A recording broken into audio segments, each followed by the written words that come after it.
Primeira carta de Paulo a Coríntio, capítulo 11, versículo 24. Louvado seja o nome do Senhor. Aleluia, Deus! Porque até aqui tem nos ajudado, tem nos sustentado o Senhor, por isso estamos alegres na sua presença. Amém, Deus! Para mim é um motivo de muita alegria estar retornando a essa casa mais uma vez. E eu gosto de fazer a exposição da palavra de Deus nesse lugar. Glória a Deus! Porque aqui a prioridade é a palavra. Amém. E é através da palavra que nós vamos crescer na presença do Deus eterno. Verdade. Primeira carta de Paulo a Coríntio, capítulo 11, verso 24, disse assim: E tendo dado graças, o partiu e disse: Tomai e comei, isto é o meu corpo que é partido por vós. Fazei isso em memória de mim. O verso 26: Porque todas as vezes que comerdes e beberdes deste pão e deste cálice, anunciai a morte do Senhor até que ele venha. E o versículo 28: Examine-se, pois, o homem a si mesmo, e assim coma desse pão e beba desse cálice. Os irmãos podem tomar o vosso assento. Glória a Deus! Louvado seja o nome do Senhor.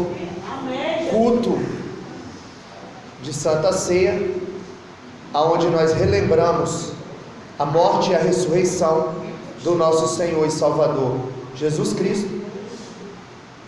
E o texto que de praxe se lê é 1 Coríntios capítulo 11. E eu quero falar sobre os três olhares, lançar três olhares sobre a ceia. O que está no verso 28, aonde o texto diz: Examine-se, pois, o homem a si mesmo, e assim coma desse pão e beba desse cálice. Então, o primeiro olhar que nós devemos ter sobre a ceia é olhar para dentro, é um olhar introspectivo, porque Paulo está dizendo: examine-se, pois, o homem a si mesmo. Faça uma análise, uma autoanálise da sua vida.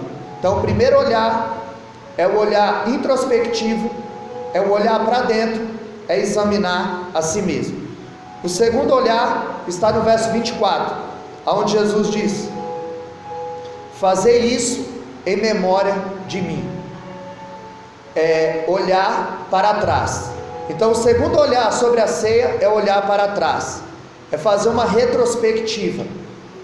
Então, o primeiro olhar é em perspectiva, olhar para dentro. O segundo olhar é olhar para trás, é fazer uma retrospectiva, fazer isso em memória de mim. E o terceiro olhar está no verso 26, porque todas as vezes que comer este pão e beber este cálice, anunciai a morte do Senhor até que ele venha. Olhar para frente, olhar para o futuro, é um olhar perspectivo. Então são os três olhares da ceia que eu quero compartilhar com os irmãos nessa noite. Eu quero lançar luz sobre esse texto, aonde Paulo, ele não inventou nada. Ele disse: eu vos ensinei o que recebi do Senhor. Glória a Deus! Sabemos que a Bíblia, ela foi escrita por inspiração do Espírito Santo a cerca de 40 homens, em lugares diferentes, em tempos diferentes, mas que estava na mesma fiação. Aleluia, Deus! Que estava no mesmo propósito.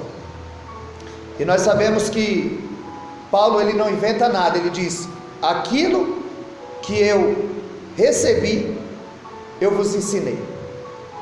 Estava na direção do Deus eterno, estava na agenda do Deus eterno. Então, o primeiro olhar é do tempo presente, é olhar para dentro, é o chicote da alma, é fazer uma autoanálise. Sabemos que Paulo está nos chamando para um autoconfronto. É por isso que a palavra de Deus, ela é comparada com uma espada, aos Hebreus 4:12. A palavra de Deus, ela é viva e eficaz. Se ela é viva, ela produz vida. Se é eficaz, ela causa efeito.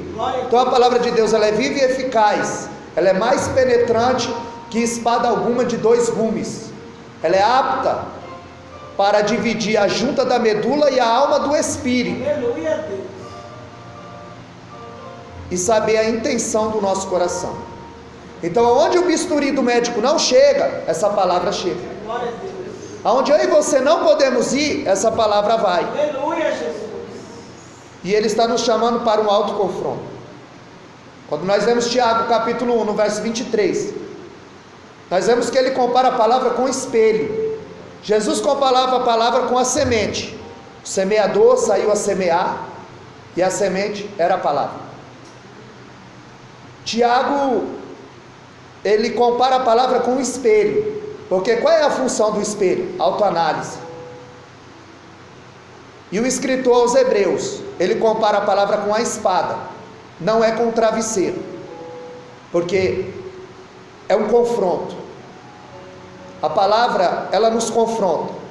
A palavra, muitas vezes, como está em 1 Coríntios 14, 3, a palavra de Deus, ela conforta, ela edifica e ela consola. Aleluia, Deus. E Tiago, ele compara a palavra com o espelho. Porque qual é a função do espelho? É a autoanálise, é fazer um exame. Porque quando eu me olho no espelho, eu vejo se o meu cabelo está penteado, se a minha gravata está torta. Ou seja, Tiago está nos ensinando que quando eu examino a palavra me examina. Jesus disse isso em João 5,39. Examinai a palavra, pois vós cuida ter nela a vida eterna, e são elas que testificam de mim. Glória a Deus. Então é através da palavra que eu sei o que agrada a Deus, o que eu faço para me desviar do inferno. É por isso que Provérbios 15, 24 diz que o caminho do justo é para cima, para que se desvie do inferno que está embaixo. Então nós precisamos examinar a Escritura, e através dela nós aprendemos que para Deus nunca está bom. Apocalipse 22, 11 nos diz assim: aquele que é justo, faça justiça ainda. Aquele que é santo, santifique-se mais ainda. Porque para Deus nunca está bom. Ele sempre requer algo mais. Aleluia. De cada um de nós. Verdade. E nós sabemos que muita gente marca a Bíblia, mas a Bíblia não os marca. Nós precisamos ser marcados por essa palavra. Glória a Deus. Nós precisamos saber que a palavra, gradualmente, ela vai moldando o meu caráter, e que de forma sistemática, ela me transporta para o campo da maturidade. Nós precisamos crescer na presença de Deus. Glória a Deus. Por isso a importância de estar no culto de ensinamento, a importância de ler a Bíblia. Tem um rapaz que trabalha comigo, se converteu há pouco tempo e já leu a Bíblia 3 vezes. E nós vemos muita gente que nunca leu a Bíblia uma vez pelo menos. Porque ele, mesmo antes de o Senhor o chamar, ele já tinha essa sede, ele já estava se preparando. E Jeremias 48:10, o texto diz que é maldito aquele que faz a obra do Senhor fraudulentamente. Eita Deus. Para o Senhor nós precisamos dar o melhor.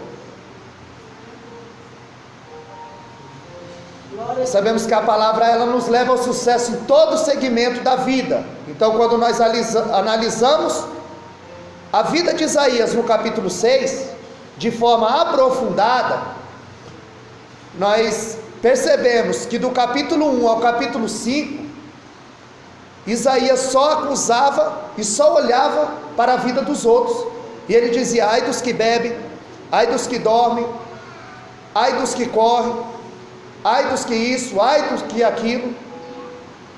Mas a Bíblia diz que quando chega no capítulo 6, na morte do rei Uzias, aí ele fecha para balanço, ele faz uma faxina milimétrica no porão da sua alma, e aí ele expressa e diz: ai de mim que vou perecendo, Aleluia. que habito no meio de um povo de impuros lábios. E o anjo pega uma tenaz, toca nos seus lábios, porque ele parou de ver o erro na vida do semelhante. Eita Deus. E ele viu que ele precisava colocar a vida dele no altar. Então ele faz uma sindicância, e ele diz: ai de mim que vou perecendo. E quando ele reconhece o seu erro, e que ele precisa ser norteado pelo Deus eterno e pelas Escrituras, então a Bíblia diz que ele vê, os olhos dele são abertos. Glória a Deus.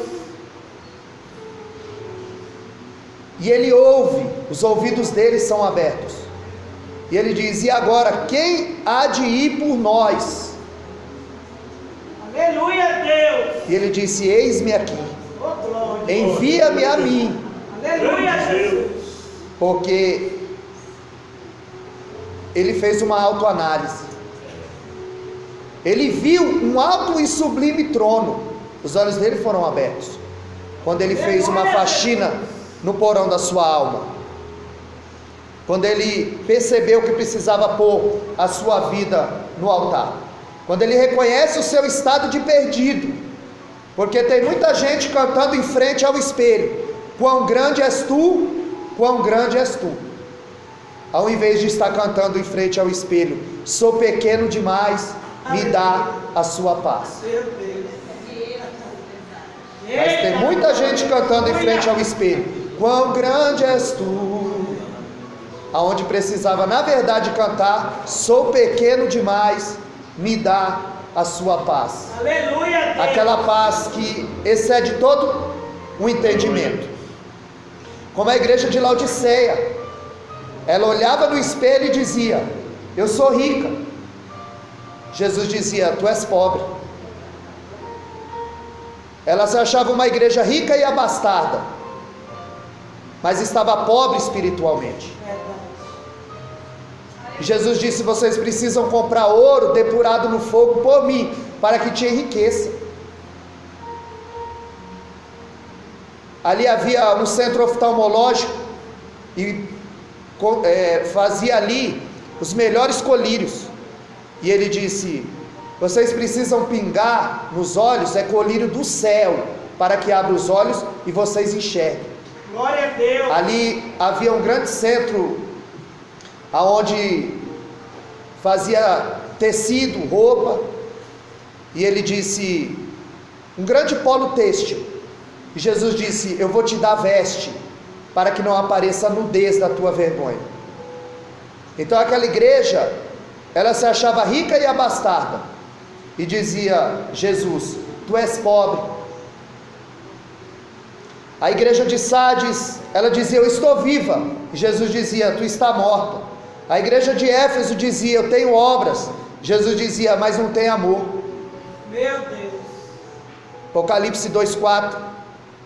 Jesus disse: tenho contra ti que deixaste o teu primeiro amor. Glória a Deus. Sabendo que essa igreja cresceu em meio a um grande avivamento, em Atos 19. De sorte que as pessoas, os bruxos, os feiticeiros, jogavam seus livros numa fogueira em praça pública. Ela cresce em meio a um grande avivamento. A Bíblia diz que Paulo, ele orava, e os lenços e os aventais que eram levados, os demônios eram expelidos, as pessoas eram curadas. Glória a Deus. Tudo isso na igreja de Éfeso cresce em um grande avivamento. E 7 anos depois, Paulo está preso, escreve a carta a Éfeso, Aleluia, e ele está Deus. dizendo no capítulo 5 e no verso 18: não vos embriagueis de vinho, mas enchei-vos do Espírito. Paulo estava dizendo: é incumbência da igreja, é incumbência de cada um se encher do Espírito. Amém. Porque ter o Espírito é uma coisa, ser cheio dele é outra. Eita Deus. Ser cheio do Espírito não é pular, não é gritar, não é cantar, não é falar em língua. É quando eu tenho uma oportunidade de passar o meu irmão para trás e não passo, porque eu estou cheio do Espírito. Aleluia. É quando eu posso mentir e não minto. É quando eu posso adulterar e não adultero, porque conheci a verdade do Evangelho. Glória a Deus. Porque fiz uma autoanálise e reconheço o Deus da minha vida. Amém. Grande Deus. E aí, muitos anos depois, em Apocalipse, está dizendo que o amor em Efésios esfriou. Ele está dizendo: tenho contra ti que deixaste o teu primeiro amor. Jesus estava dizendo: eu conheço as tuas obras, eu conheço o teu labor, o teu trabalho, sei o que tens suportado, mas tenho contra ti que deixaste o teu primeiro amor. Se você pegar um sapo e colocar ele dentro de uma água quente, ele pula fora, ele não fica. Mas se você pôr o sapo dentro da água fria, ligar o fogo, o sapo não percebe a mudança de temperatura e ele morre sem saber. Assim o esfriamento entra de forma que é imperceptível na vida do cristão. Ele não percebe que está esfriando, que está enfraquecendo, mas Jesus está dizendo: tendo pouca força, não negaste o meu nome. Tendo pouca força, está na minha casa. Eu não diria na minha presença, porque quando você abriu os olhos, começou o culto. O culto começou lá atrás, quando você acordou. Então ninguém vem à igreja entrar na presença de Deus, porque quando foi que nós saímos da presença dele? Nós estamos em culto. Nós precisamos fazer uma autoanálise da nossa vida. A igreja de Esmina dizia: eu sou pobre. Jesus dizia: não, tu és rica. Nós precisamos detectar aonde está o erro. Nós precisamos fazer uma devassa milimétrica, uma faxina no porão da nossa alma, para saber se estamos de fato agradando a Deus, se estamos de fato andando de acordo com as Escrituras. Porque existe um que nos sonda nessa noite, existe um que nos conhece nessa noite. A Bíblia diz em Romanos 8:27 que ele examina o coração e sabe qual é a intenção dele. Ele conhece não só os motivos, mas a nossa intenção. Glória a Deus. Em Apocalipse 2:23 ele disse: todas as igrejas saberão que eu sou o Senhor, que sondo a mente e esquadrinho o coração. Existe um que nos sonda nessa noite.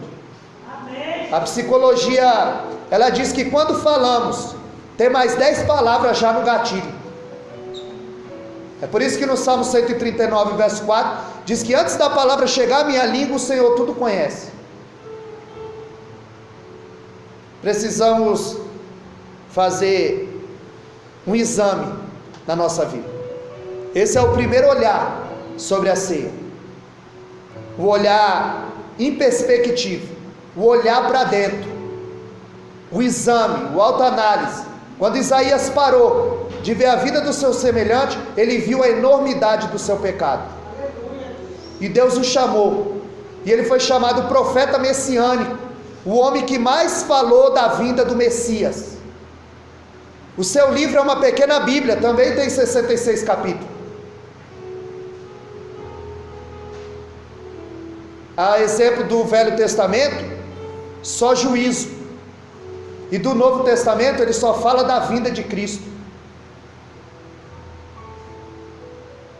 Glória a Deus.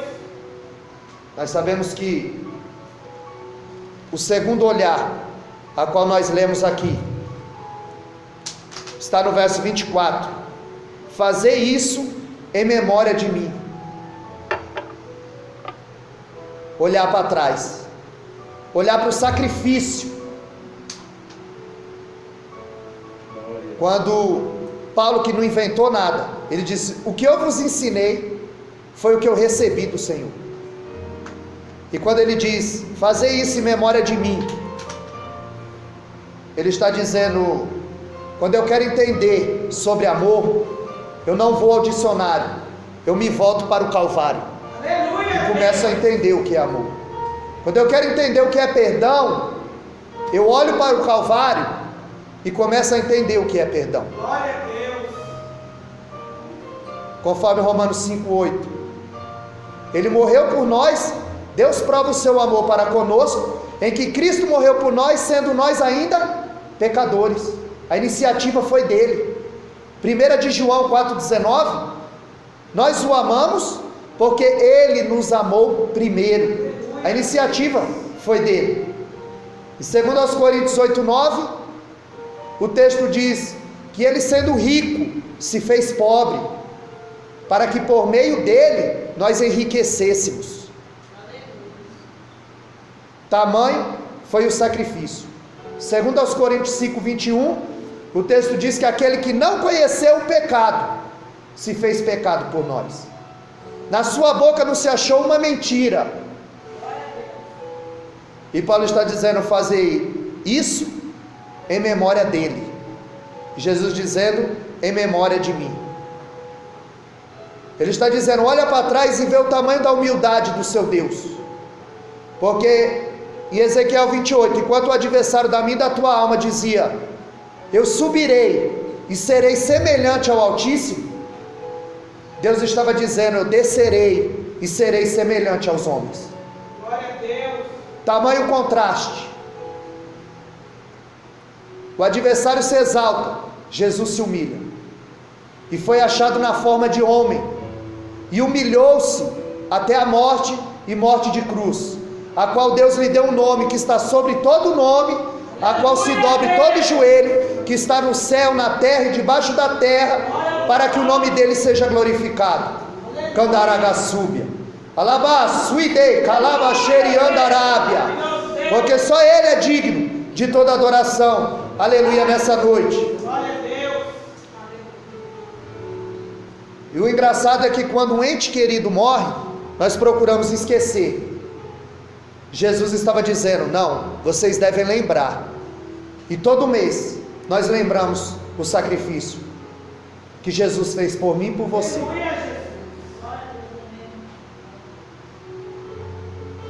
Paulo está dizendo, não é vê-lo como leão da tribo de Judá, mas é vê-lo como o cordeiro que tira o pecado do mundo. Aonde lá em Gênesis 22, Abraão está levando seu filho Isaque para o sacrifício. Isaac está dizendo, aqui está o cutelo, aqui está a lenha, mas aonde está o cordeiro? E Abraão está dizendo, Deus proverá para si o cordeiro. E 2020 anos atrás, João Batista, que de Batista não tinha nada, ele devia ser João Pentecostal, porque a mensagem dele arrancava topo. Isaac pergunta, onde está o cordeiro? Abraão está dizendo, Deus proverá para si o cordeiro. E 2020 anos atrás, João Batista, no capítulo 1 e no verso 29, ele está dizendo, eis aí o cordeiro de Deus, que tira o pecado do mundo. Glória a Deus. O cordeiro imaculado, o sacrifício perfeito. Então Paulo está dizendo, não olhar Cristo como o leão da tribo de Judá, mas como o cordeiro que tira o pecado do mundo. Aleluia, Jesus. Ele está dizendo, não é olhar para o Jesus dos milagres, mas olhar para o Jesus do túmulo vazio. Porque muita gente seguia Cristo pelos sinais que ele fazia, pelo que ele poderia oferecer. Certa feita, chegaram diante de Cristo e disseram, mestre, há 2 dias te procuramos e aonde estavas? Ele diz, eu sei porque vocês estão me procurando, é porque a barriga de vocês está vazia, é porque vocês querem e eu tenho. E Pedro disse, essa palavra é muito dura, Senhor, quem pode ouvir? Ele disse, quer ir com eles? E Pedro em João 6,68 diz, para onde iremos nós, se só tu tem palavra de vida eterna? Porque Pedro sabia muito bem que está de passagem, e que o nosso descanso não é aqui, conforme Miqueias 2,10, levantai e andai, porque o vosso descanso não é aqui. Glória a Deus. Não é olhar para o Jesus dos milagres, o Jesus que diz para o leproso, não conta para ninguém, e o leproso conta para todo mundo. E para nós ele disse, ide, pregai o evangelho a toda criatura. Glória a Deus. Para nós Jesus disse, ide e conta tudo que eu fiz na tua vida. E muitas vezes nós nos calamos, temos a oportunidade e nos calamos.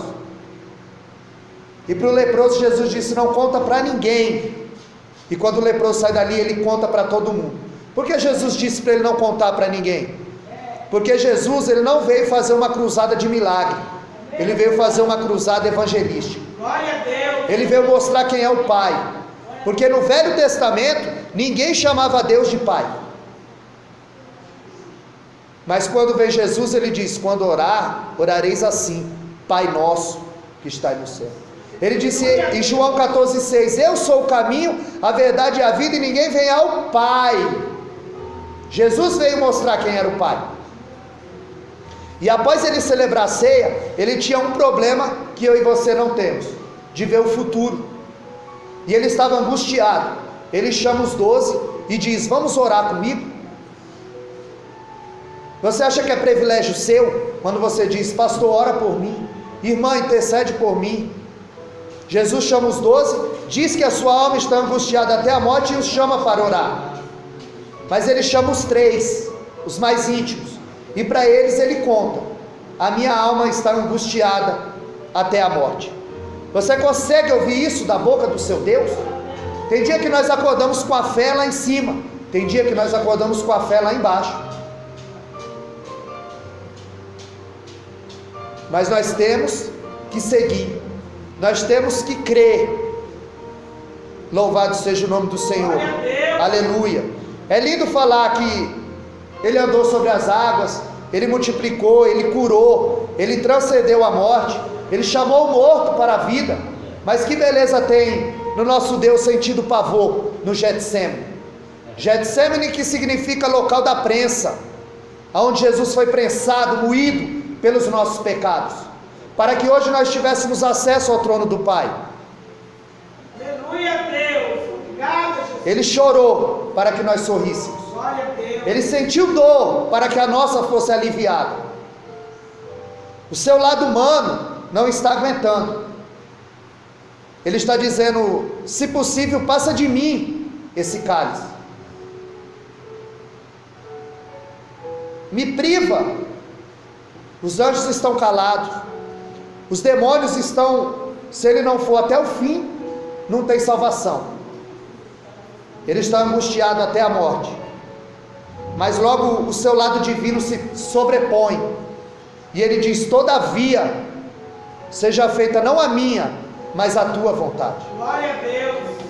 Porque ele está vendo além do tempo, além das nuvens, além do espaço. E sabe o que ele viu? Você. Aleluia a Eu. Deus. E por nós ele foi até o fim. Pegam-no, levam para Anás, levam para Caifás, para Pilatos, para Herodes. Eles querem aplacar a ira do povo e mandam castigá-lo. Amarram ele em uma estaca, usam um azorrague, que era um chicote com 3 tiras, no total de 12 tiras. 4 tiras com osso de carneiro, 4 tiras com alimalha de ferro e 4 tiras com vidro. E quando o verdugo desfere contra o nosso Cristo, abre 12 buracos nas suas costas. Depois da 10ª ele já está caído, pendurado. Vão se abrir 460 cortes nas suas costas, na sua orelha, na sua cabeça, na sua perna, no seu pé, na sua canela. E eles estão dizendo: tu não é rei?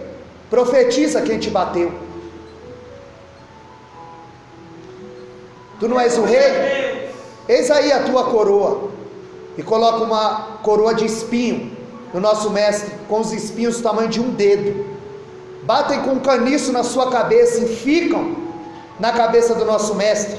O sangue está escorrendo. Cospem nele, adorado pelos anjos, adorado pela igreja, cuspido pelos homens. Pegam seus braços, trazem o patíbulo, que é a parte de cima da cruz. A cruz ela era feita com antecedência, e aquela cruz era para Barrabás, um homem zarrão de 1,90 m. O furo no patíbulo, na cruz, era já feito com antecedência, sob medida.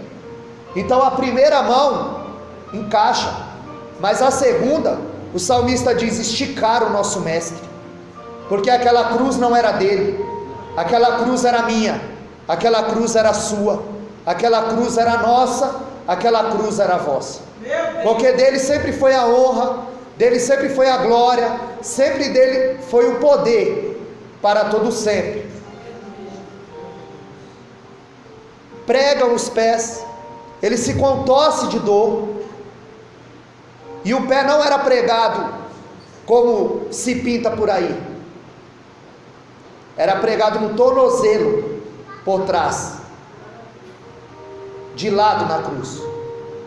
A cruz, ela havia um banquinho para que se sentasse e descansasse. A do nosso Cristo não tinha, porque eles tinham pressa na morte do Salvador. E muitas vezes ali eles agonizavam durante 3 dias pendurado na cruz para morrer. O que chama a atenção de todos é que Cristo, ele morre num tempo recorde, por mim e por você, ao ponto do verdugo dizer: este verdadeiramente era o Filho de Deus, porque ele olha para o céu e ele vê o Pai, mas o Pai está de costa, porque o meu pecado, o seu pecado caiu sobre ele. E o texto de Isaías 59:2 diz que os nossos pecados e as nossas transgressões fazem separação entre nós e o vosso Deus, para que ele não vos ouça.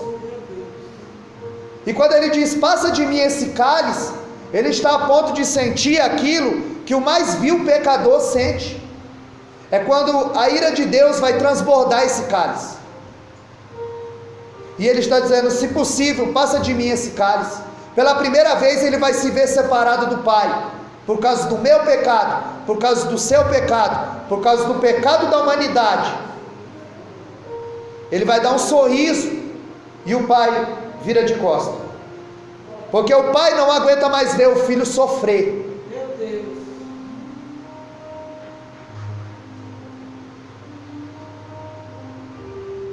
A alma imaculada dele ia ser manchada, para que hoje nós estivéssemos vida em seu nome.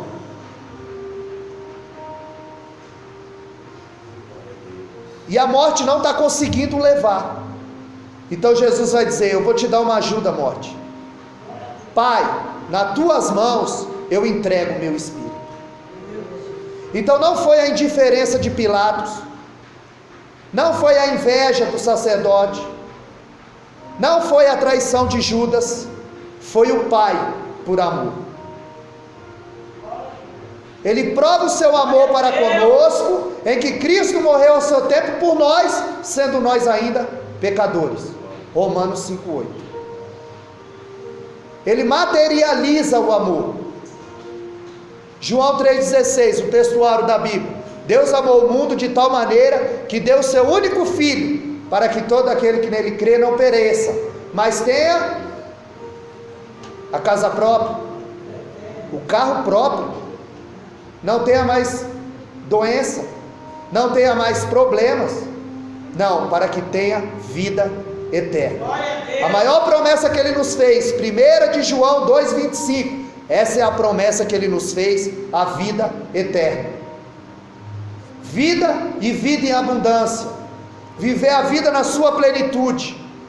O mundo está acabando, as doenças estão aparecendo, mas aquela paz que excede todo entendimento mora em você. Glória a Deus. Louvado seja o nome do Senhor. Glória a Deus. Aleluia. Glórias a Deus. É Deus materializando o amor. Deus ama e dá o seu Filho. Olha, Ele ama e materializa o amor dando o seu Filho. Aí João 15,13 ninguém tem amor maior que esse de dar sua vida pelos seus amigos. Jesus ama e dá a sua vida. Deus ama e dá seu filho. Jesus ama e dá sua vida. Nós amamos e o que estamos dando em prol ao Evangelho. Nós precisamos materializar o amor. Não amemos de palavra nem de língua, mas de fato e verdade. Glória a Deus. Porque ninguém vai aparecer diante dele de mão vazia.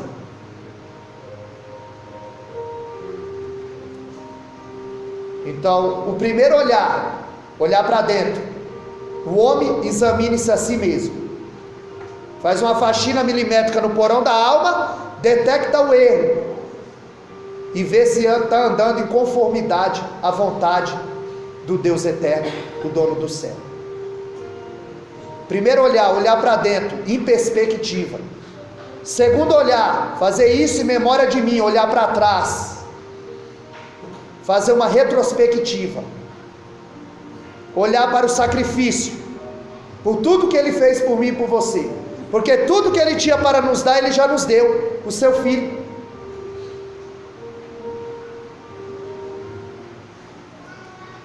E o terceiro olhar, até que ele volte. Olhar para frente, olhar para o futuro.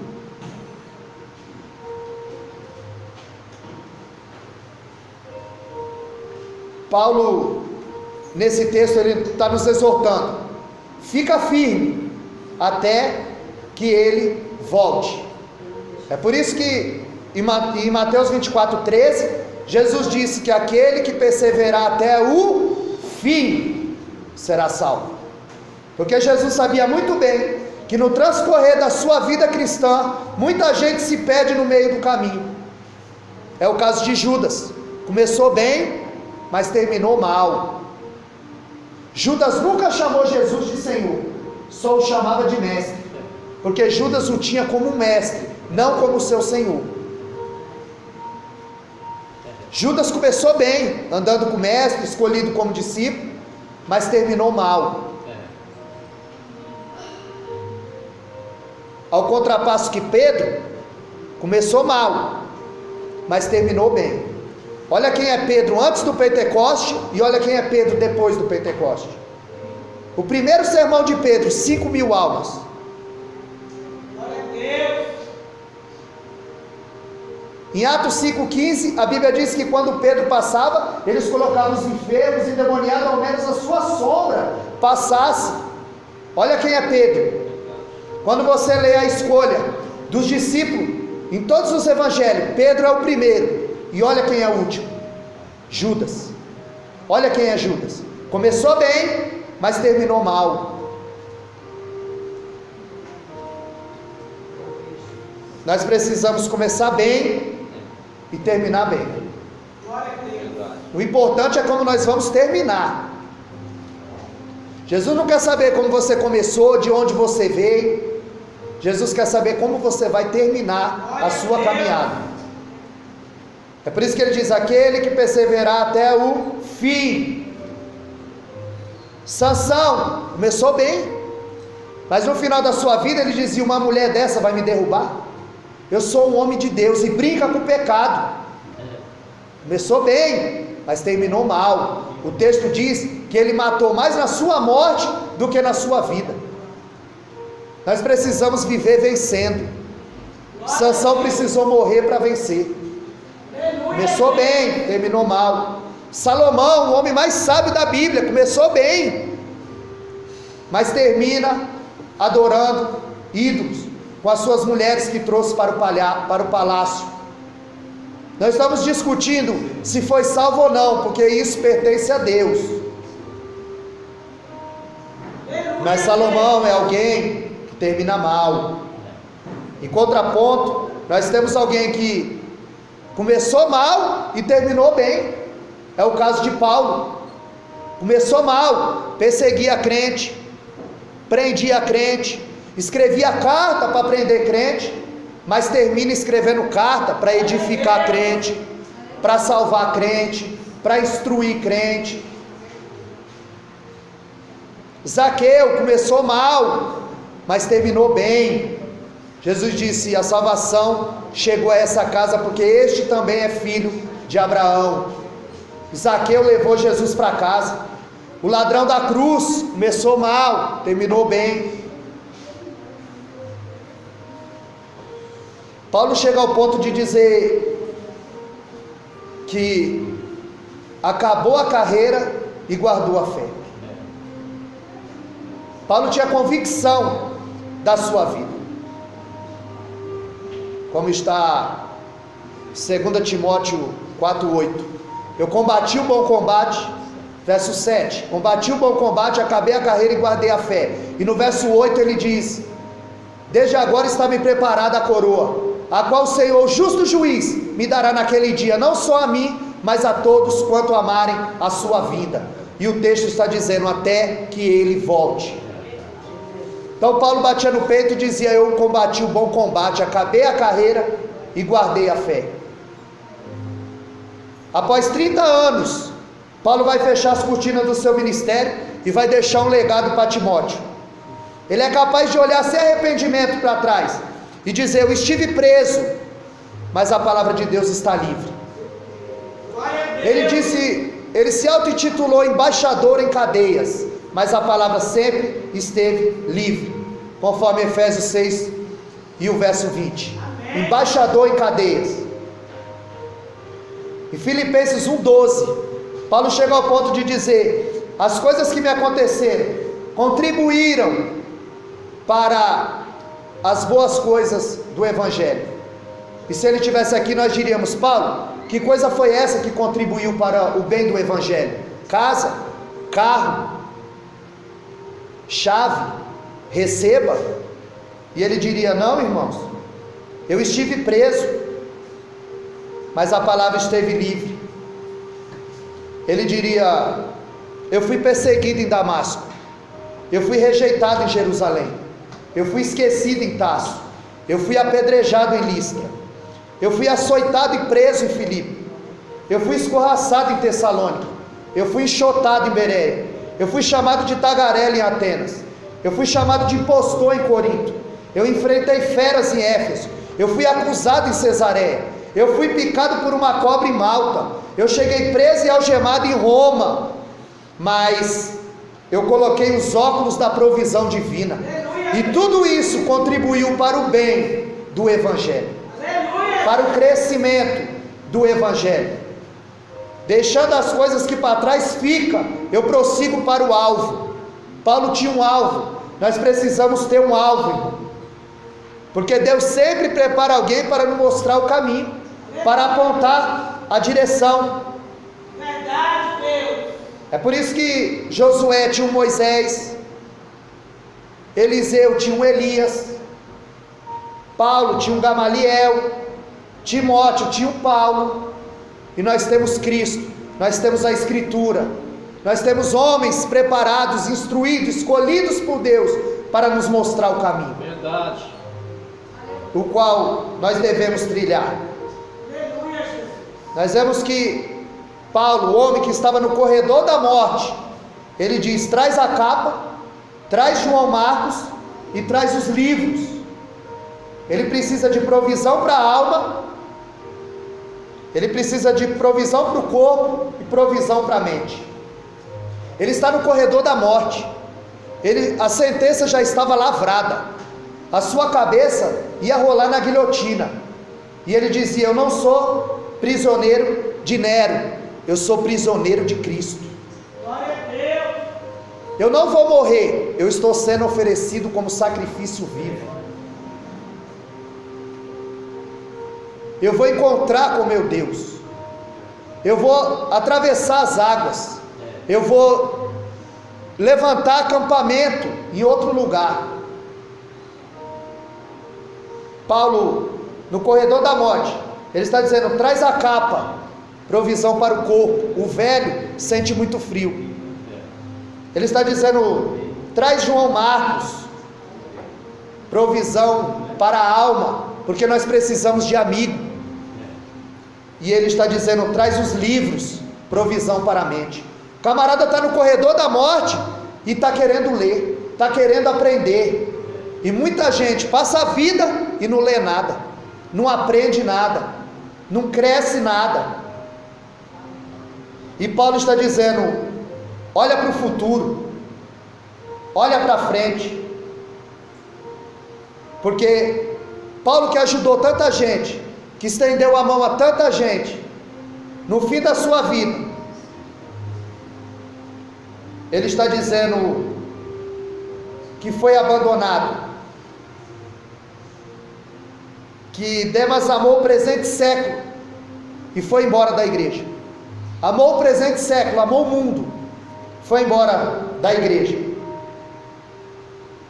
Paulo, na sua sentença, achava: vai ter alguém lá, alguém vai me apoiar. E Paulo se viu sozinho, porque pode faltar o apoio da terra, mas não vai faltar o apoio do céu. Pode faltar o apoio dos homens, mas não vai faltar o apoio de Deus, porque você não está só. Você tem um dono, você foi escolhido e chamado pelo Deus eterno, dono do céu. Não foi em vão a nossa vinda nesse lugar, porque o Senhor tem um propósito na nossa vida. Glória a Deus. E nós precisamos olhar para frente, porque Paulo disse: o Senhor me assistiu, e tosaram a cabeça do apóstolo Paulo na guilhotina, mas ele tinha certeza da sua salvação. Ele cria no Deus a qual eu e você cremos, Aleluia, Deus. o dono da vida. Amém. E o texto diz: fazer isso até que ele volte. E nós sabemos que Jesus está às portas. Quando ouvir de doença sem cura, terremoto, guerras, não tem mais nada para se cumprir. Em Tiago 5,9 diz que o juiz está às portas. Qualquer hora ele vem rompendo esse céu. E o texto diz em Apocalipse 1,7 que todo olho o verá. Em João 14,7 e 14,3 ele disse: irei e voltarei para vós. Aleluia, Jesus. Em 1 Tessalonicenses 4,16 ele vai descer com trombeta e alarido, com voz de arcanjo, e nós, os vivos, seremos arrebatados. Aleluia. Paulo, quando escreve esse texto, já esperava Cristo naquele tempo, e ele se coloca entre os arrebatados e diz: seremos arrebatados, nós, os vivos.